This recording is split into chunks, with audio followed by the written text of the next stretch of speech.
Monsieur le ministre des Infrastructures, des Transports terrestres et aériens, Monsieur l'honorable député Bakary Diédhiou, Monsieur le représentant du préfet du département de Bignona, Monsieur le sous-préfet de l'arrondissement de Sindian, Monsieur le président du conseil, le représentant du président du conseil départemental de Bignona, Messieurs les maires des communes de Sindian, de Guinaki, de Djibidione, de Suel, de Oulampan et de Tamori, Mesdames, Messieurs les directeurs et chefs de service, membres de la délégation du ministre, Monsieur le commandant du secteur 57, Monsieur le vénérable Khalif du Fogny, El Hadj Malamine Moro Sané, Mesdames et Messieurs les membres du comité d'organisation du Gamou du Fogny, édition 2025, Messieurs les vénérables khalifes, imams, guides religieux du Fogny, Messieurs les membres des collectifs des chefs de village des différentes communes du Fogny, Mesdames, Messieurs les représentants des différents mouvements et associations de jeunesse ou de femmes, Mesdames, Messieurs, honorables invités, chère population du Fogny, le village de Sindian vous reçoit aujourd'hui pour célébrer le Gamou du Fogny en ce vendredi 11 avril 2025. À l'occasion de cette 15e édition du Gamou, je me réjouis d'avoir l'honneur de me tenir devant cette auguste assemblée pour parler au nom des populations d'un terroir qui s'étend tel un croissant de Tamori à Guinaki, en passant par Oulampan, Sindian, Suel et Djibidione. Je veux nommer le Fogny. Au nom du Khalif du Fogny, Malamine Moro Sané, et de l'ensemble des membres du comité d'organisation, nous remercions tous ceux qui ont apporté leur précieuse contribution. Nos remerciements vont particulièrement à l'endroit des autorités administratives, bien sûr, des guides religieux, des chefs de village, des femmes, des jeunes. Une mention spéciale est accordée à un homme exceptionnel, pionnier des initiatives qui ont enfanté le Gamou du Fogny et la mise sur pied de l'Union des guides religieux du Fogny. Il s'agit d'Abdoulaye Gassama.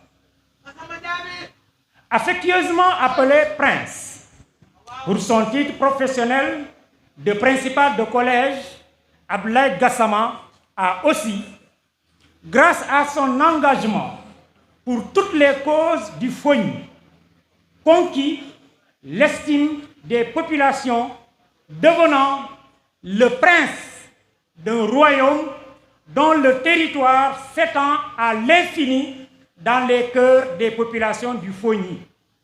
Nous lui souhaitons longue vie avec une santé de fer. C'est le moment aussi pour les populations, surtout l'ensemble des guides religieux du Fogny, de remercier spécialement un de ses valeureux fils, le ministre Yankoba Diémé, qui a accepté de parrainer ce Gamou du Fogny, édition 2025, qu'Allah l'assiste dans sa noble mission au niveau de l'attelage gouvernemental. Amin. Amin, ya Rabbi. Le thème retenu pour le Gamou 2025 est « Rôle de l'islam dans le développement du Fogny à travers le référentiel Sénégal Horizon 2050 ». En attendant que les intervenants de la causerie de ce soir reviennent amplement sur le fond, je tiens à préciser que ce thème est d'une pertinence sans commune mesure. Il nous interpelle tous. sur notre responsabilité à participer à une réflexion sur les questions économiques, sociales, politiques et environnementales afin d'aider notre pays à trouver une place de choix dans un monde en perpétuelle mutation, un monde dans lequel le développement reste le moteur essentiel. En effet, depuis son accession à l'indépendance, le Sénégal a connu une succession de régimes qui ont œuvré à travers plusieurs politiques et programmes pour sortir le pays du sous-développement. Mesdames, Messieurs, l'évolution de ces politiques et programmes a conduit les autorités à placer les populations et les territoires au centre des stratégies de développement. Ainsi, les politiques et stratégies lancées par la première et la deuxième alternance ont certes contribué à améliorer la situation économique et sociale du pays, et nous en rendons hommage à leurs initiateurs. Toutefois, le Sénégal est loin d'atteindre l'émergence tant souhaitée. Les réalisations n'ont pas pu faire disparaître les inégalités sociales, économiques et territoriales. Dans la région de Ziguinchor en particulier, la situation s'est aggravée avec la naissance et la durée du conflit armé qui ont ralenti considérablement les activités économiques faute de paix, et le FONI en a souffert. Des villages abandonnés, des terres non cultivées, développement de pratiques économiques illicites et illégales touchant une certaine catégorie de la population. Aujourd'hui, la paix est là, et s'il plaît à Dieu, elle sera consolidée pour toujours pour un développement réel de la Casamance en général, du FONI en particulier.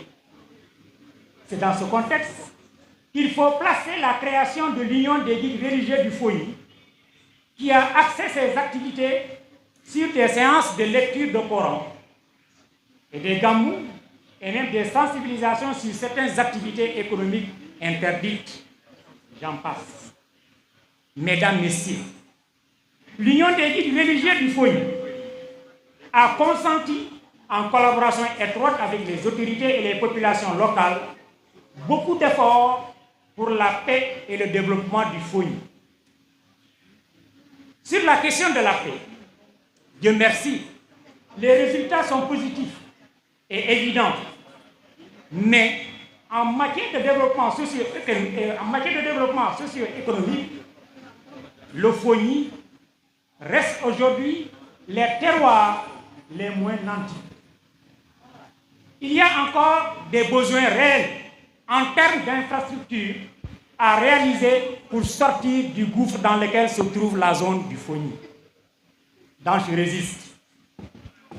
Monsieur le ministre, les populations du FONI parlent à vous et aux plus hautes autorités du pays pour vous dire qu'elles attendent avec impatience un centre de santé, des routes bitumées, des unités industrielles, un accompagnement pour la mécanisation de l'agriculture.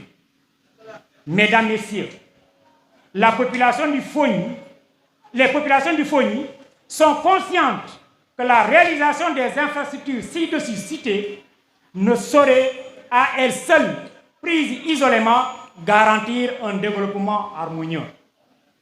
Les populations ont le devoir de porter l'émergence de leur terroir, d'accompagner dans l'unité et la cohésion, bien sûr, les politiques de l'État. Le choix du thème de cette 15e édition entre en droite ligne avec les aspirations du nouveau régime.